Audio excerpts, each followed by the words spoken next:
बदला जा सकता है, मगर भूगोल नहीं बदला जा सकता, ज्योग्राफी नहीं बदली जा सकती। आप दोस्त बदल सकते हैं, पड़ोसी नहीं बदल सकते। तत्कालीन प्रधानमंत्री अटल बिहारी वाजपेयी ने तब जो कहा था वो आज भी उतना ही सच है।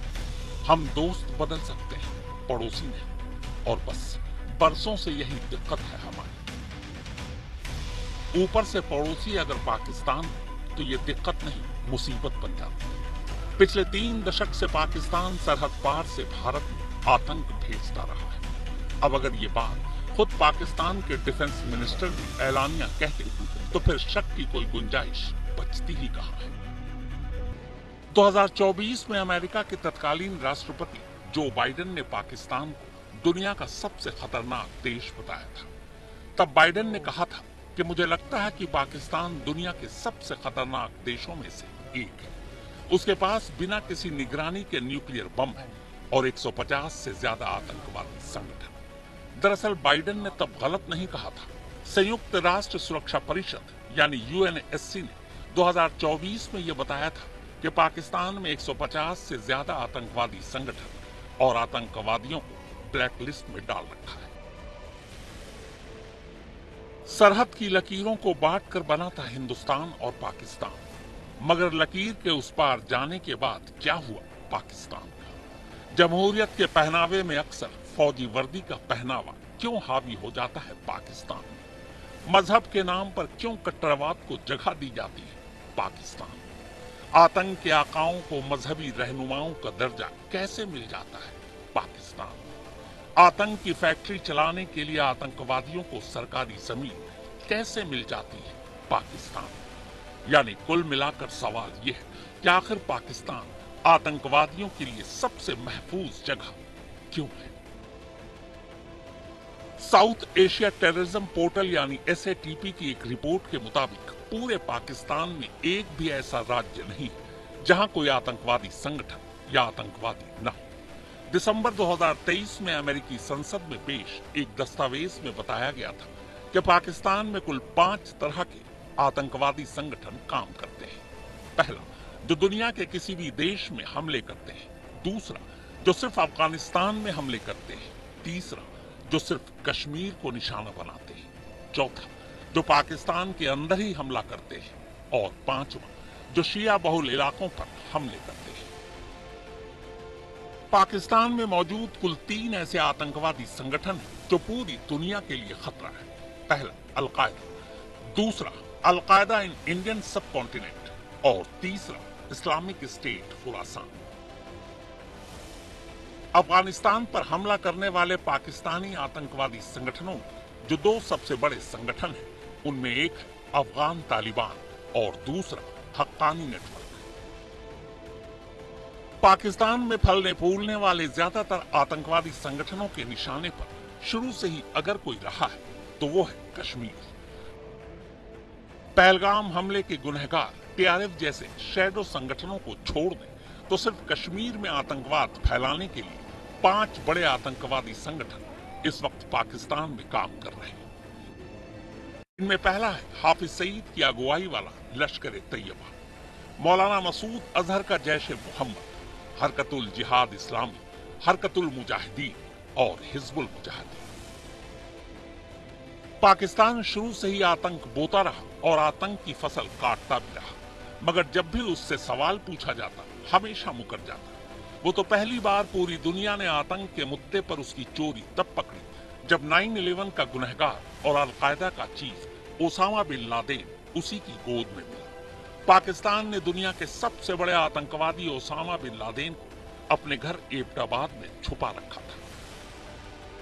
कश्मीर पर बुरी नजर डालने के लिए पाक अधिकृत कश्मीर में आतंकवादियों को पैदा किया। लश्कर सरगना हाफिज सईद को पनाह दी, जैश के चीफ मौलाना मसूद अजहर के सर पर हाथ रखा।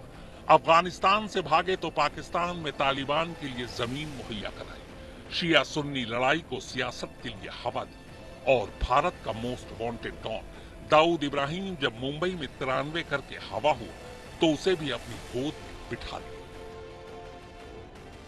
अब इतने सारे अमन और इंसानियत के दुश्मन अगर एक साथ किसी मुल्क में हो तो एक पड़ोसी होने के नाते भारत की चिंता क्यों नहीं बढ़े? पूरा पाकिस्तान और दुनिया जानती है कि पाकिस्तान को वहां की आवाम या चुनी हुई सरकार नहीं बल्कि फौज और आईएसआई ही चलाती है। और इन दोनों से टकराने का मतलब क्या होता है ये पाकिस्तान के सारे सियासतदान जानते हैं। जनरल अयूब से लेकर जनरल ज़ियाउल हक और उसके बाद जनरल परवेज मुशर्रफ से पहले का पाकिस्तान भी और आज का पाकिस्तान भी।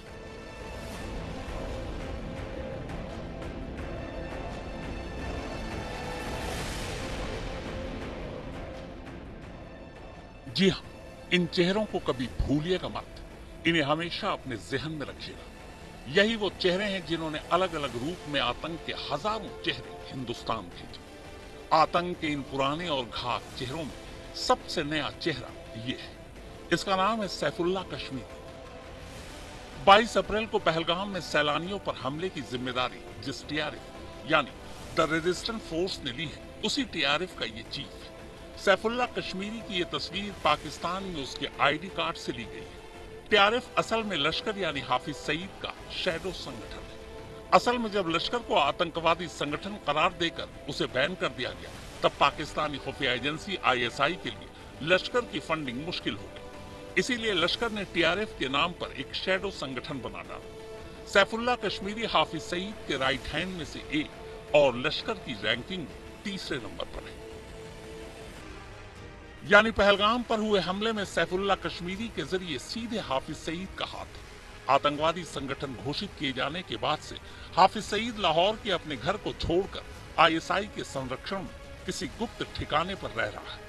इसी तरह पार्लियामेंट से लेकर कश्मीर तक कितने ही हमलों के जिम्मेदार जैसे मोहम्मद का सरगना मौलाना मसूद अजहर, जो पिछले साल तक बहावलपुर में रहा करता था, उसे भी आईएसआई ने गुप्त ठिकाने पर शिफ्ट कर दिया है। जकीउर रहमान लखवी, जिसका आखिरी लोकेशन लाहौर में था, वो भी अब आईएसआई की निगरानी में अननोन लोकेशन पर भेज दिया गया है। टाइगर मेमन के अब भी कराची में ही होने की खबर है। इसी तरह दाऊद इब्राहिम का भी आखिरी पता कराची था, लेकिन अब उसे कराची के क्लिफ्टन से कहीं और शिफ्ट किया जा चुका है। हाफिज तलहा सईद भी लाहौर छोड़कर किसी गुप्त ठिकाने पर जा चुका है। पाकिस्तान में मौजूद 150 आतंकवादी संगठनों में से ज्यादातर बड़े आतंकवादी संगठनों को ट्रेन करने, ट्रेनिंग देने और ट्रेनिंग कैंप के इंतजाम करने की जिम्मेदारी अक्सर पाकिस्तानी खुफिया एजेंसी आईएसआई की होती है। पाकिस्तान और पाक अधिकृत कश्मीर में ही ऐसे ज्यादातर टेरर ट्रेनिंग कैंप और लॉन्चिंग पैड मौजूद है। सूत्रों के मुताबिक इस वक्त पीओके में 15 से ज्यादा ट्रेनिंग कैंप है, जिन पर भारत की भी नजर है। इसी तरह पीओके में 25 से ज्यादा टेरर लॉन्च पैड की मौजूदगी के भी पुख्ता सबूत है।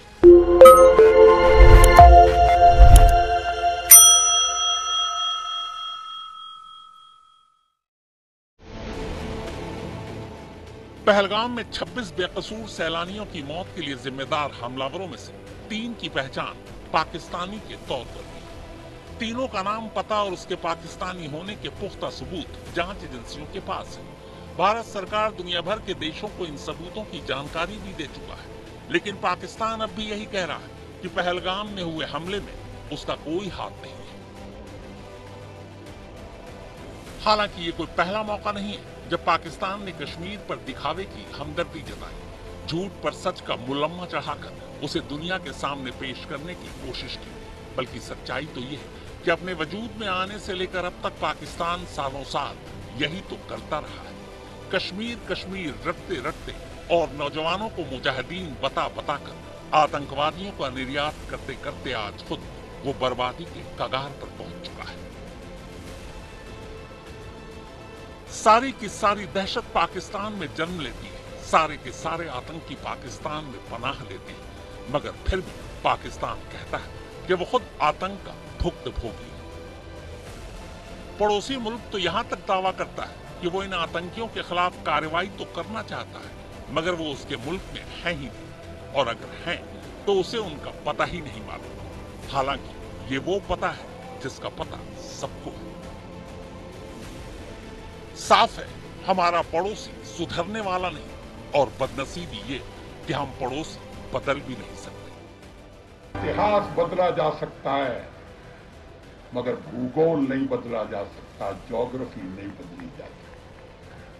आप दोस्त बदल सकते हैं, पड़ोसी नहीं बदल सकते। आज तक ब्यूरो।